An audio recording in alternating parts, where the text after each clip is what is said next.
সবাইকে স্বাগতম সরকার বাড়ির এলাকায় চলে আসলাম নতুন একটা ভিডিও নিয়ে। তাই চ্যানেলটিকে সাবস্ক্রাইব করে দাও আর পুরো ভিডিও দেখার অনুরোধ রইল। চলো ভিডিও শুরু করি।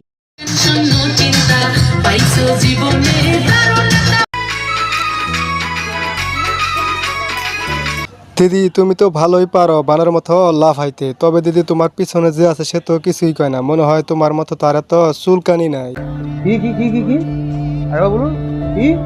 আমি বলুম না, আমার শরম করে। দিদি আ করো কেন? দাদা কি পিছন থেকে কিছু করতেছে নাকি? জানি না। তো বন্ধুরা, তেমন কিছু না, এই হালকা একটু গরম পড়েছে, তার মধ্যে এসে একটু খুন্তি নাড়তে, তাই এই অবস্থা। দিদি এই গরমে খুন্তি নাড়ার দরকার নাই, ভিতরে গিয়ে দাদার সাথে হাডুডু খেলো, দেখবে সব গরম বের হয়ে গেছে। তাড়াতাড়ি আসো। কই? দিদি দাদা ঘরের ভিতরে বসে বসে আকিস বিড়ি খাইতেছে, আসতে একটু লেট হবে। তাড়াতাড়ি আসো, এদিকে আসো, দিয়ে যাও। তাড়াতাড়ি এদিকে আসো। দাদা তুমি কোথায় আছো? তাড়াতাড়ি আসো, দিদির সবকিছু গরম হয়ে যাচ্ছে, তাকে ঘরে নিয়ে ঠান্ডা করে দাও, মানে বাতাস দিয়ে ঠান্ডা করে দাও। নিঃসন্দেহে তুই ঠিক কথা বলেছিস। আমার স্বামী যখন আমাকে বলে এত চিন্তা কিসের, আমি তো আছি তোমার পাশে, ঠিক? সে তো তোমার পাশে বসে থাকে শুধু তোমার বানরের মতো লাফালাফি দেখতে।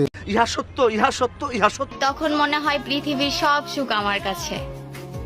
নিজেকে সুখী তো মনে হবেই, আবাল একটা জামাই পাইছ, বানরের মতো নাচানাচি করা কিছুই বলে না, আবাল একটা।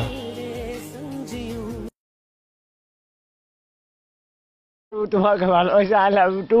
আর তোমাকে বিয়ে করতে চাই, তোমাকে লাভ করি। বাবার বাড়ি যাচ্ছি, দেখো রাস্তায় কি কাদা। দেখ দিদি এই কাদার মাঝে দুইজনে গড়াগড়ি করে ভিডিও করো, দেখবে তোমাদের ভিডিও আরো ভাইরাল হবে, মানুষ আরো বেশি বেশি দেখ। ঠিক বলেছো।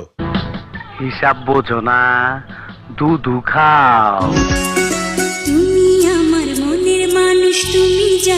এইভাবে দুইজনে ভালোভাবে ট্রেনিং করো, এইভাবে ট্রেনিং করতে করতে এক সময় দেখবে বাংলা চলচ্চিত্রে তোমরা চান্স পেয়ে গেছো।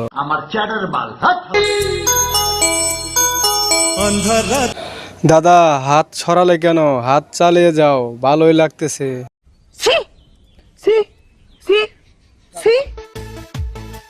আমার হাত ধরলে শক্ত করে ধরে রাখতে হবে। দাদা দিদির হাত শক্ত করে ধইরো, পড়ে গেলে কিন্তু দিদির পাছা গরম হয়ে যাব। তরে কইছে তুই বেশি জানোস। ছাড়া ভাব দেখালে আমি নিজেই ছেড়ে দিব। দাদা মনে হয় তুলার বস্তা কোলে নিছে, নরম নরম লাগে তাই না দাদু? বন্ডামি। লজ্জা করে না তোমার?